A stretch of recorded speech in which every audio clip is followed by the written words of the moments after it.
5월 11일 화요일 하나님께서 저희에게 주시는 말씀은 출애굽기 15장 22절부터 27절까지의 말씀입니다. 하나님의 말씀입니다. 모세가 홍해에서 이스라엘을 인도하매 그들이 나와서 수르 광야로 들어가서 거기서 사흘 길을 걸었으나 물을 얻지 못하고 마라에 이르렀더니 그곳 물이 써서 마시지 못하겠으므로 그 이름을 마라라 하였더라. 백성이 모세에게 원망하여 이르되 우리가 무엇을 마실까 하매 모세가 여호와께 부르짖었더니 여호와께서 그에게 한 나무를 가리키시니 그가 물에 던지니 물이 달게 되었더라.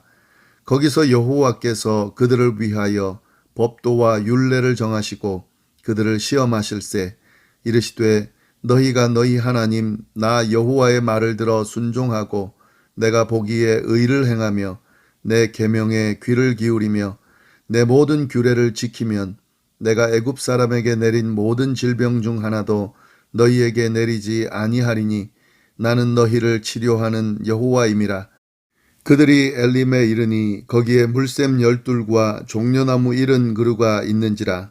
거기서 그들이 그 물 곁에 장막을 치니라. 아멘.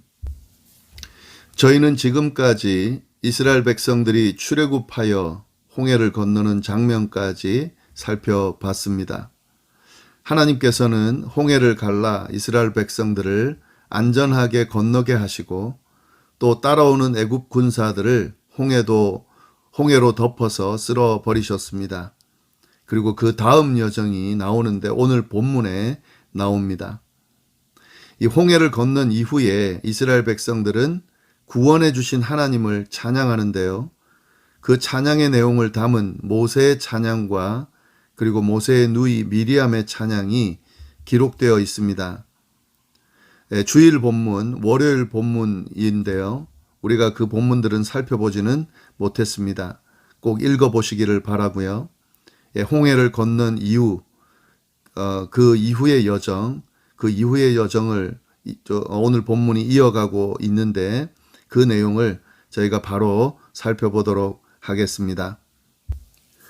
오늘 본문부터 저희가 살펴볼 때에 한 가지 좀 기억했으면 하는 내용이 있습니다. 이 홍해를 건넌 이후에 그 여정에서 이 시내산에 도달하기까지, 그러니까 오늘 본문부터 출애굽기 18장까지 될 것 같은데요. 홍해를 건너고 시내산에 도달하기까지 그때 그 내용이 좀 특이하다 하는 것을 우리가 좀 기억할 필요가 있습니다. 학자들이 이 부분을 불평 내러티브, 불평 이야기다 이렇게 부르기도 하는데요.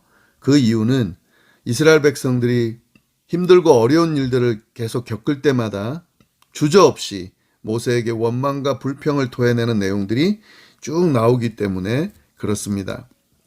결국 그 원망과 불평은 모세에게 하는 거지만 하나님을 향한 것인데요.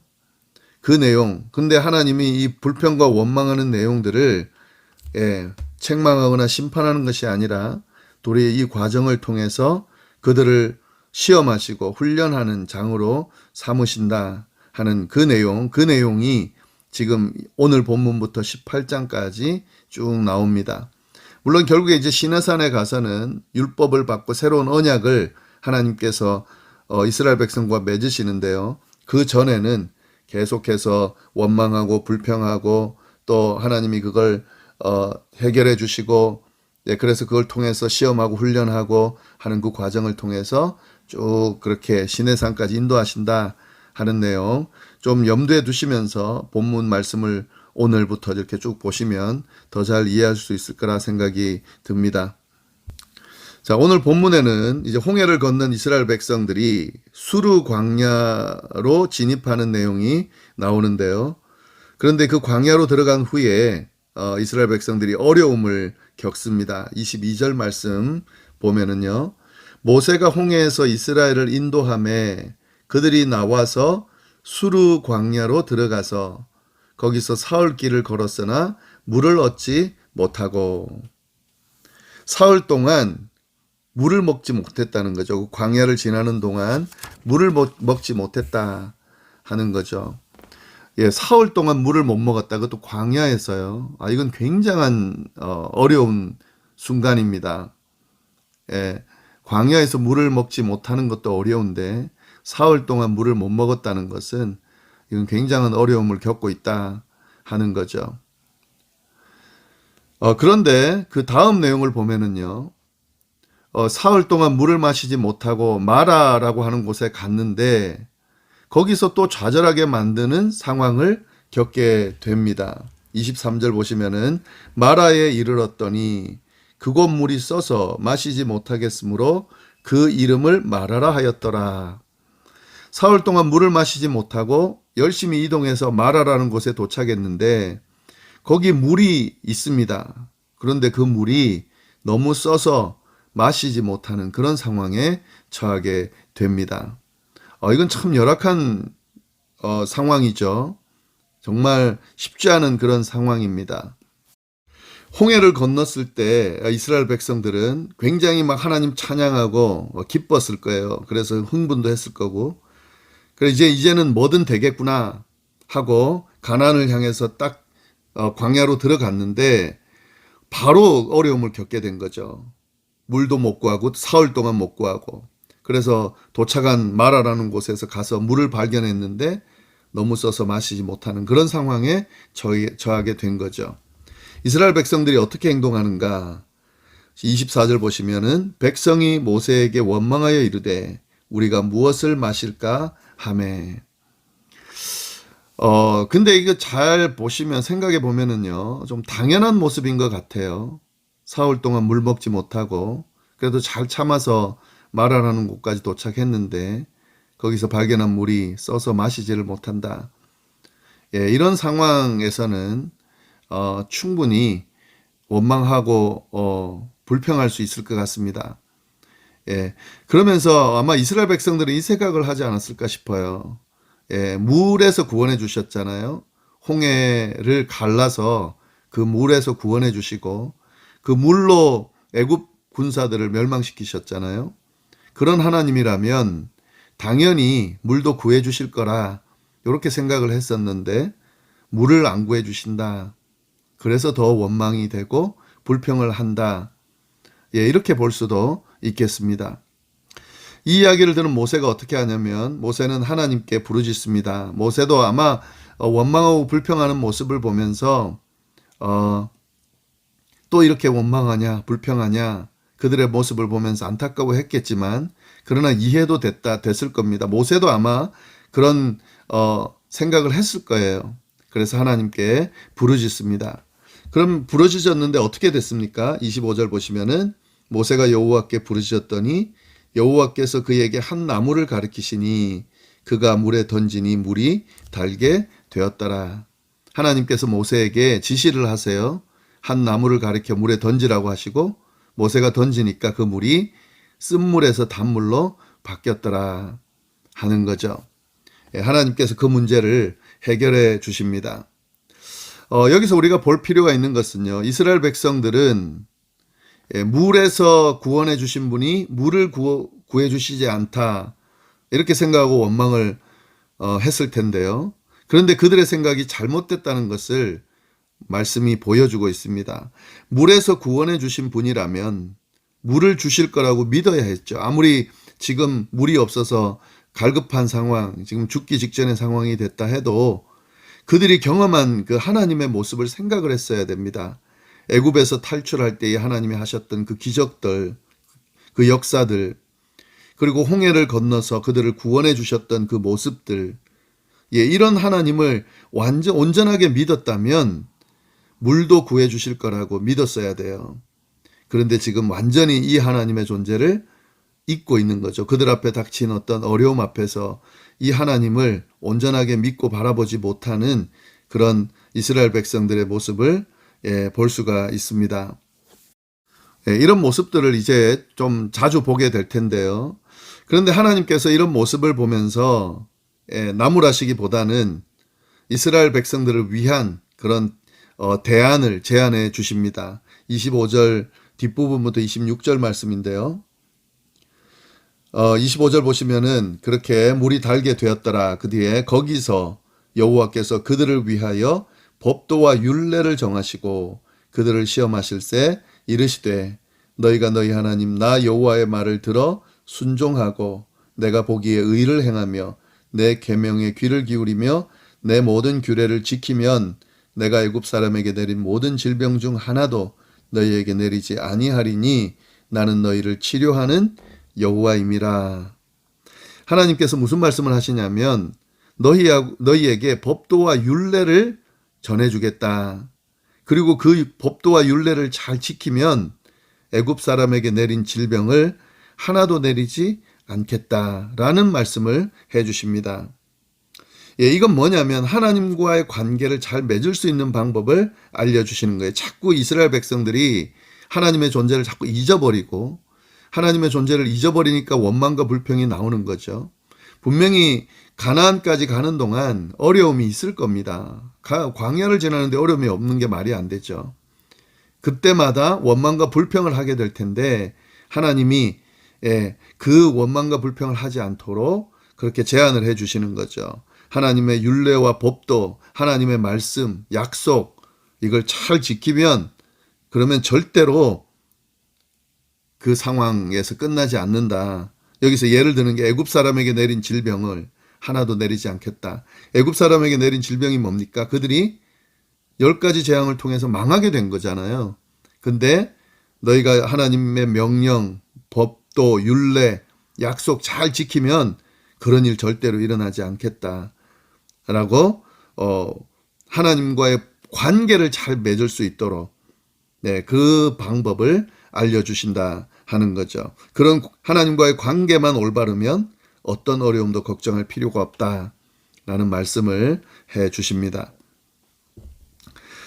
그러면서 하나님께서 자신을 나는 너희를 치료하는 여호와다 이렇게 소개를 하세요. 여호와 라파죠. 하나님의 존재, 하나님의 속성에 대한 여러 표현 중에 치료의 하나님의 속성이 있습니다. 여호와 라파의 하나님이죠. 네, 쓴물인 그 마라에 있는 쓴물을 치료해 주셔서 단물로 고쳐주신 하나님, 그 하나님을 소개하고 있는 거죠. 이 치료의 하나님은 아주 중요하면서도 큰 의미를 갖고 있어요. 하나님은 치료해 주시는 분입니다. 쓴물을 단물로 치료해 준다 이 말은 쓴물과도 같은 이스라엘의 인생을 불평과 원망으로 가득 차 있는 이런 쓴 인생 같은 이스라엘을 하나님이 치료해 주신다. 단물로 치료해 주신다. 그런 의미도 있는 거죠. 예, 이 말씀이 또 우리에게도 어떻게 적용이 되냐면 우리의 인생, 쓴물과도 같은 우리의 인생, 역경과 시련, 어려움 그런 것들이 가득한 이 인생을 단물로 복되게 만들어 주신다. 치료해 주신다. 하는 그런 의미가 있는 거죠. 그런 치료의 하나님의 존재를 이 마라에서의 경험을 통해서 주님 하나님께서 알려주고 계신다 하는 거죠. 네, 이렇게 마라에서 물을 허락해 주신 하나님께서 또 규례와 율례를 주시면서 하나님과의 올바른 관계를 맺을 수 있도록 그리고 그 관계를 통해서 그들이 어려움 없이 그런 걱정 없이 어떤 어려움도 이길 수 있도록 해주신 하나님께서 또 여호와 라파의 하나님을 소개하시면서 치료의 하나님을 소개하시면서 하나님이 그 다음 이제 이스라엘을 어디로 이끄시냐면 엘림으로 이끄십니다. 그들이 엘림에 이른 27절 말씀 거기가 어떤 곳이냐면 물샘 열둘과 종려나무 이른 그루가 있는지라 거기서 그들이 그 물 곁에 장막을 치니라. 예, 물이 없는 곳에서 갑자기 하나님이 물샘 열둘, 종려나무 이른 그루가 있는 물이 풍성한 곳으로 오아시스로 그들을 인도해 주셨다 하는 거죠. 그래서 그들을 회복시켜주고 쉼을 주시는 거죠. 이 하나님께서 인생의 이스라엘 백성들을 인도하시는 요 여정, 이 여정을 잘 보시면 이게 패턴이에요. 이 광야에서 때로는 어려움과 힘든 그 여정들, 상황들을 만나게 되지만 그것은 하나님이 시험하시는 겁니다. 예. 그 과정을 통해서 끝나는 것이 아니라 하나님을 더 신뢰하냐, 하나님께서 이 상황을 이겨주실 거냐라는 것을 믿고 신뢰하는가 아닌가를 시험하시는 거죠. 하나님은 그 과정을 반드시 이길 수 있도록 인도해 주십니다. 회복시켜 주세요. 치료해 주세요. 그리고 이렇게 엘림으로 물이 풍성한 곳으로 인도해 주신다 하는 거죠. 이 과정을 이스라엘 백성들은 꼭 기억해야 됩니다. 왜냐하면 이 다음 여정, 이제 가나안까지 가는 여정에도 똑같은 패턴으로 그렇게 인도되어질 거기 때문에 이스라엘 백성들이 이 과정을 잘 기억하면 어떤 어려움 가운데서도 이겨낼 수 있어요. 그러나 이걸 잊어버리면 또 똑같이 되는 거죠. 똑같이. 물론 이제 똑같은 과정을 겪으면서 하나님이 더 훈련시키셔서 결국에는 믿을 수 있도록 인도하시겠지만, 이 과정을 좀 잘 기억할 필요가 있다는 거죠. 우리도 이걸 잘 기억할 필요가 있습니다. 우리의 인생 여정, 우리 예수 믿고 난 뒤에 우리의 인생 여정을 한번 돌아보면 항상 그랬어요. 홍해를 건너는 그런 구원의 감격을 가지고 인생을 시작하는데 그리스도인으로. 그런데 쉽지가 않잖아요. 늘 승승장구하는 게 아니잖아요. 예수 믿는 사람인데도 믿지 않는 사람보다 더 큰 어려움을 겪을 수도 있잖아요. 그때 원망과 불평하는 것이 아니라 하나님을 신뢰하고 붙드는 거죠. 도리어 하나님과의 관계를 더 잘하는 거죠. 하나님의 법도와 율례를 지키는 거죠. 약속을 붙드는 거죠. 그러면 하나님께서 쓴 물을 치료해 주시고 단물로 바꿔주시는 그 치료의 역사를 해주시면서, 그리고 결국에는 회복과 쉼을 주시는 엘림으로 우리를 인도하신다 하는 사실, 이 과정이 계속 반복되면서 우리가 천국 하나님의 나라에 이르게 된다 하는 말씀을 오늘 말씀을 통해 허락해 주십니다. 이 말씀 좀 잘 붙들면서 우리가 지금 어떤 상황에 처해 있는지 저는 잘 모르지만 그 상황에 맞는 하나님의 음성 말씀을 듣고 또 잘 이겨내실 수 있기를 간절히 바랍니다. 기도하겠습니다. 하나님 아버지 감사합니다. 오늘 귀한 말씀, 특별히 홍해 이후의 여정을 우리에게 들려주시면서 또 하나님의 음성을 들려주시니 감사합니다. 쓴물을 단물로 바꿔주시는 치료의 하나님, 그리고 결국에는 엘림으로 인도하시고 회복과 쉼을 주시는 하나님, 그 하나님을 우리가 전적으로 신뢰하고 하나님께서 주신 약속, 율례, 법도를 잘 지켜 행하며 하나님과의 바른 관계를 맺는 저희가 될 수 있도록 인도하여 주옵소서. 어떤 상황에서도 하나님을 신뢰하고 바라봄으로 늘 승리하는 우리의 삶이 되기를 간절히 바라고 살아계신 예수님의 이름으로 기도드립니다. 아멘.